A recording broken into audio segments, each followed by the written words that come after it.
Welcome everyone to this week's video. Today we are on Fish Friday number 53 and we have a good one for you today. Today's fish is my favorite shark species in the world.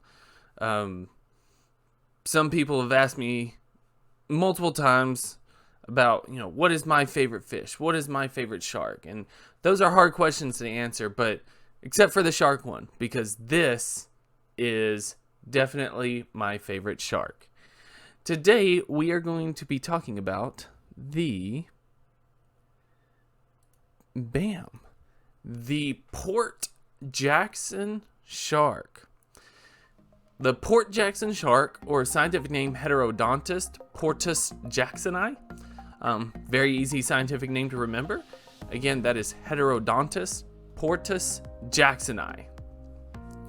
It is part of the family Heterodontidae, which are the bullhead sharks. Not to be confused with bull sharks, but the bullhead sharks. So the Port Jackson shark is endemic to Australia, meaning that it is found nowhere else in the world. And it's found in Australia's temperate waters. Basically, any coast of Australia, but the most northern coast. There are some records of them getting very far north, but usually they're on the west, south, and east. They are really spread out. They don't really conglomerate in. You can't find them in very large patches. They'll group up in like groups of 10, but then that group will be very far spaced out. So their range is very spread out. And you can pet this shark, and we'll get into that. This shark lives on or near the sea bottom. As you can see, this really flat belly. It's literally propping itself up on its fins on the bottom. And that is where it stays most of the time. They usually live at a depth of less than 100 meters, which is about 330 feet. But they have been known to go as deep as 275 meters, which that's 902 feet. So they can definitely get down quite a ways there. And they're primarily found in rocky places, rocky environments, but they'll use other environments, your sands, your mud flats, things like that. But the reason why they really prefer those rocky places is during the day, this is a nocturnal shark, and during the day when it's not very active, you can find it in flat areas that offer shelter from currents. So you'll find them a lot in caves or outcrops, protecting themselves from the current. Just hanging out on the bottom, basically sleeping. These kind of are a medium shark. The picture doesn't really do it justice. They can grow up to 1.65 meters, which is about 5.5 feet. So not terribly small, but definitely not a large shark. But as you can see from this picture, it has a really broad, blunt, and a flat head, but it has these massive crests over the eyes. And I know everyone is looking at this mouth right here, and I promise you, we will get into that, but we're going to be talking about something else. They have these gray ground bodies, and then they have these harness markings, that usually run right underneath. It's really hard to describe it as anything else. When I did my research and everyone said harness, I was like, is it really a harness? And you look at them and yeah, you can imagine that this is a harness, and then it's got this little face mask.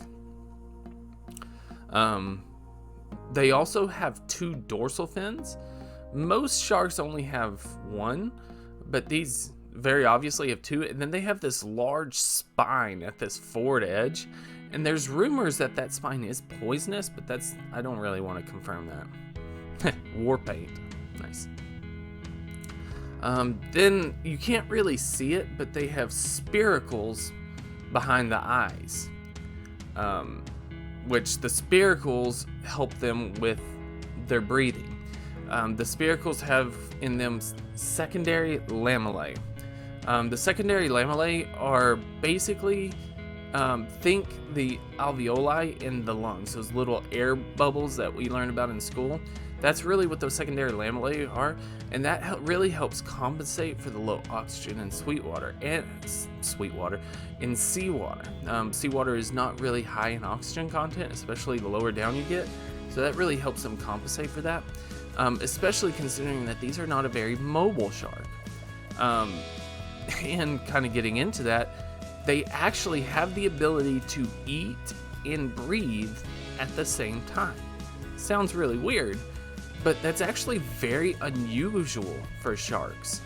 Most sharks need to swim with their mouths open to force water over their gills.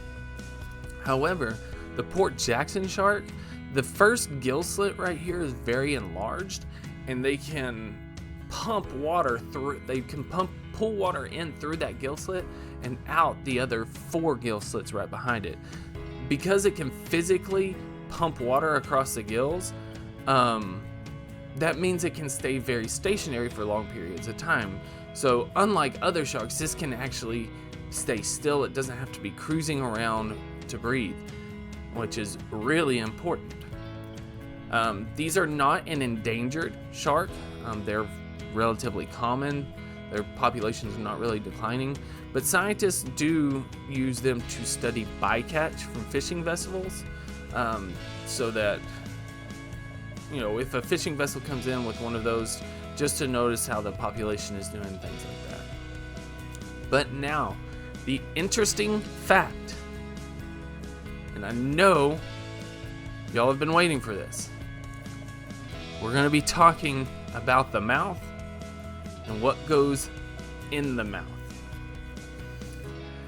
So the teeth of the Port Jackson shark are very different than other sharks, if you can imagine. Look at this mouth.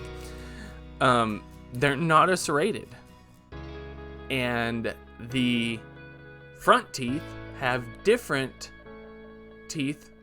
The front teeth are different than the back teeth, and here is what y'all want to see. So this is the jawbone of a Port Jackson shark. So on the front, you have these real small kind of pointed teeth, kind of, your more typical shark. And then in the back, they transition to this really heavy, broad, flat molar teeth, basically. So these are teeth that they break stuff off or hold stuff. And then these are meant for just crushing and grinding. And the reason why is because of their diet. So all of their teeth and their diet is what I'm getting into as far as their thing. Dietary items of the Port Jackson shark include sea urchins, mollusks, crustaceans. They will eat fish as well, I should mention. Primarily, they do eat black sea urchins. However, these will eat sponges as well. So, sea sponges, they will go up, tear off a piece of a sponge with there, and then grind that sponge on the teeth. Which is why this is my favorite shark. Its diet is so incredibly unique. A lot of things will eat urchins, don't get me wrong, but the simple fact that this jaw does not seem like it should fit on any animal in the world. However, they're not dangerous. They look nightmarish, but they've really never done any sort of damage. I did find one instance in October 2011. A man was bitten by a Port Jackson shark at Elmwood Beach near Melbourne. However, the bite did not pierce his skin, and the man was able to swim away while the shark was still attached to his calf. So basically, this shark came up, and I imagine it hurt. Don't get me wrong, their bite probably does hurt because they're crushing, mollusks, sea urchins, sponges. They probably have a pretty strong bite, but they're not going to break your skin doing it. So, but thank you guys so much again. I really appreciate it. Hope to see you again. If I don't, please be safe. Have a great day. Please leave a like, comment, and subscribe. If you do, I'd really appreciate it. Hope to see you again. Take care of yourselves. Take care of your loved ones. And